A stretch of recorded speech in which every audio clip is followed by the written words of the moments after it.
आषाढ वारी 2024 भाग 2 अंतर्गत माळशिरस ते पंढरपूर या टप्प्यावरची अगदी थोडक्यात मांडणी करण्यापूर्वी वारीची मला प्रामुख्याने 2 वैशिष्ट्ये दिसली। पहिलं वैशिष्ट्य म्हणजे संत ज्ञानेश्वरांच्या काळात यादवांचे राज्य होते, त्यामुळे येथील राज्यकारभाराची भाषा मराठी होती। पण नंतर अलाउद्दीन खिलजीने महाराष्ट्रात आक्रमण केल्यावर साधारण 1296 सालापासून पुढे छत्रपती शिवाजी महाराजांच्या जन्मापर्यंत साधारण 300 वर्षापेक्षा जास्त इथे इस्लामिक शासक राज्य करत होते। त्यांची धर्मसंस्कृती, ईश्वराला मानण्याची पद्धती व बोलीभाषा वेगळी होती। त्या काळात राज्यकारभाराची भाषा पर्शियन होती। पण ह्या 300 वर्षाच्या काळात वारकरी संप्रदायाने त्यांच्या वारीच्या परंपरेमध्ये कधीही खंड पडू दिला नाही। वारीत होणाऱ्या अभंग, कीर्तन, प्रवचनातून वारकऱ्यांनी आपली परंपरा जपली। ह्या काळात अनेक संतांनी साहित्याची निर्मिती केली, त्यामुळे आपली मराठी भाषा व आपली संस्कृती टिकवण्याचे काम वारकरी संप्रदायाने केले। वारीचं दुसरं वैशिष्ट्य म्हणजे वारीत 18 पगड जातीची माणसं एकत्र चालतात, एका टँकरखाली आंघोळ करतात, एका पंक्तीत जेवतात व एका तंबूमध्ये झोपतात।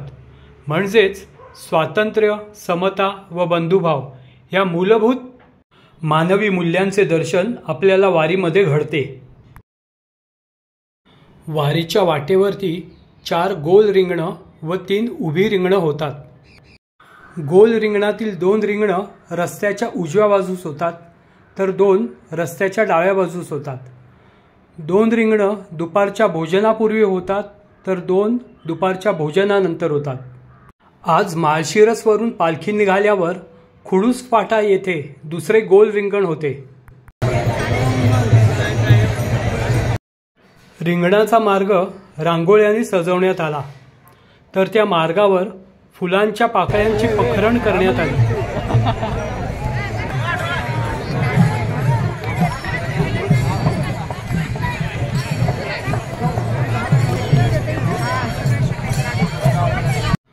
थोड्याच वेळात माऊलींची पालखी आली।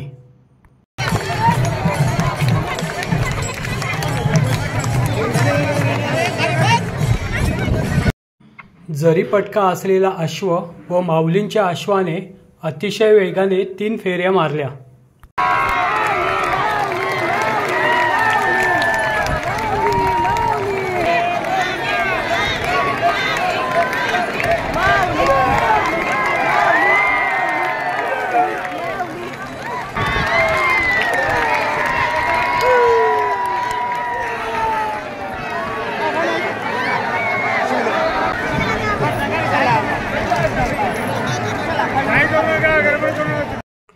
रिंगण सोहळा संपन्न झाल्यावर वारकरी अश्वाची पावलं जिथे पडली त्या जमिनीला वाकून नमस्कार करू लागले, तर काही जण अश्वाच्या पायाखालची माती त्यांच्याबरोबर घेऊन जात होते। नंतर वारकरी टाळ्यांच्या खेळात व वेगवेगळ्या प्रकारच्या फुगड्यांच्या खेळात दंग होऊन गेले।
वेळापूर जसं जवळ आले तसा 10वा टप्पा लागला.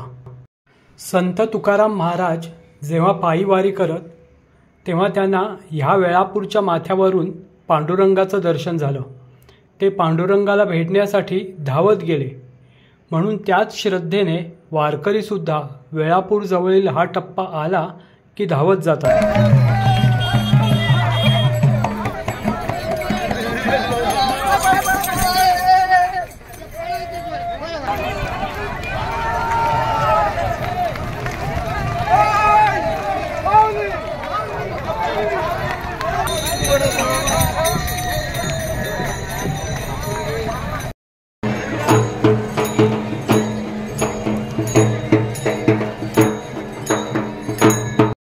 माऊलींचा मुक्काम आज वेळापूरला होता.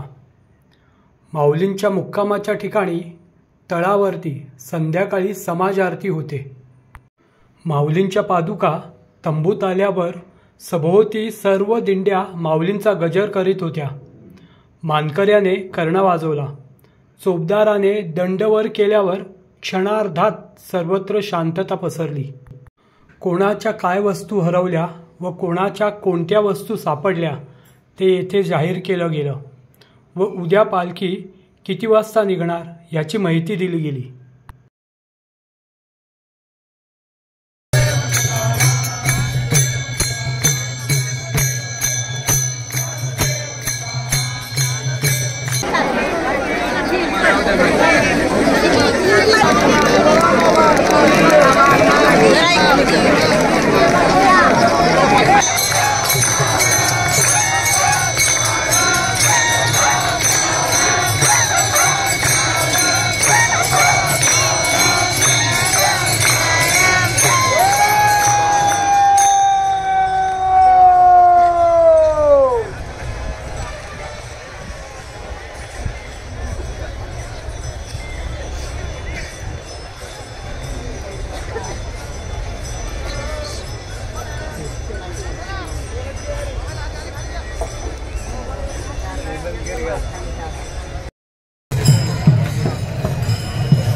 ज्या दिवशी पालखीचा मुक्काम भंडी शेगावला होता त्या दिवशी आमच्या दिंडीचा मुक्काम शेळवे गावातील खंडोबा मंदिरामध्ये होता.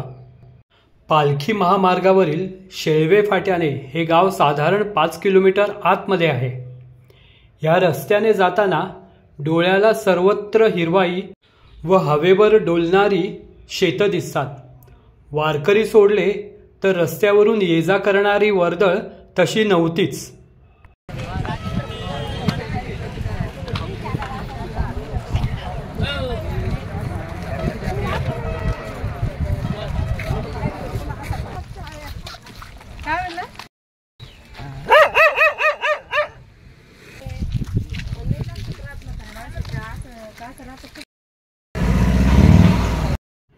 शेळवे भंडी शेगाववरून पंढरपूरला जाताना पालखी महामार्गावरती श्रीमंत बाजीराव पेशवे विहीर लागली. ही विहीर वारकरी संप्रदायाचे श्रद्धास्थान असून या विहिरीची लांबी 111 फूट आहे तर रुंदी 18 फूट आहे. तसंच या विहिरीची खोली 65 फूट आहे. या विहिरीला 62 पायऱ्या असून 6 टप्पे आहेत.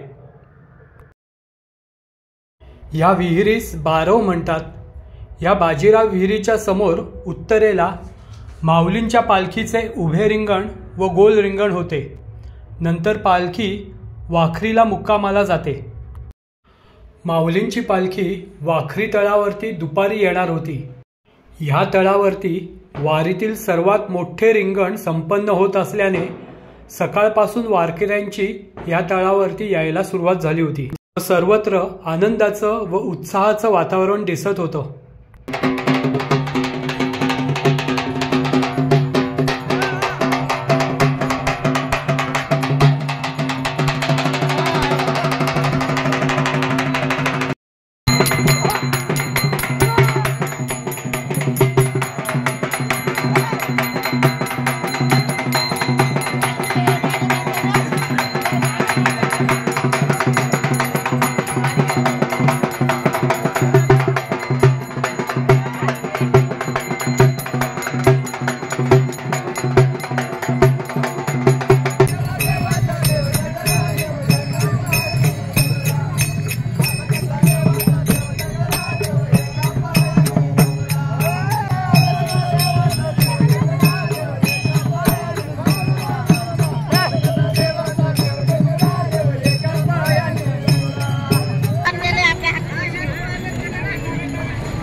आषाढी एकादशी बुधवारी होती, पण आम्ही दिंडीतले सर्वजण 2 दिवस आधीच म्हणजे सोमवारी पंढरपूरला आलो.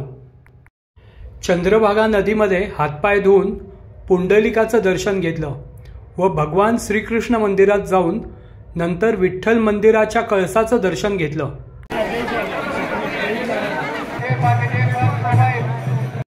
संपूर्ण विठ्ठल मंदिराला बाहेरून प्रदक्षिणा मारली.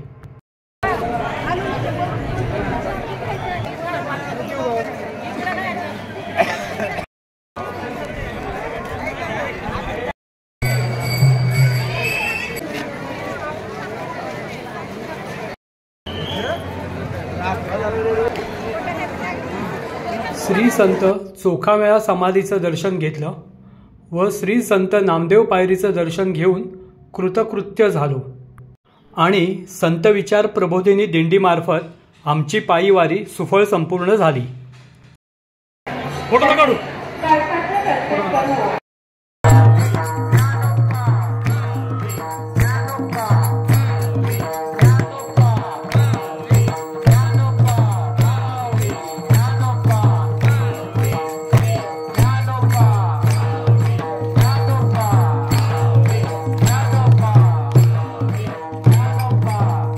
भेटला विठ्ठल माझा, भेटला विठ्ठल, भेटला विठ्ठल माझा, भेटला विठ्ठल.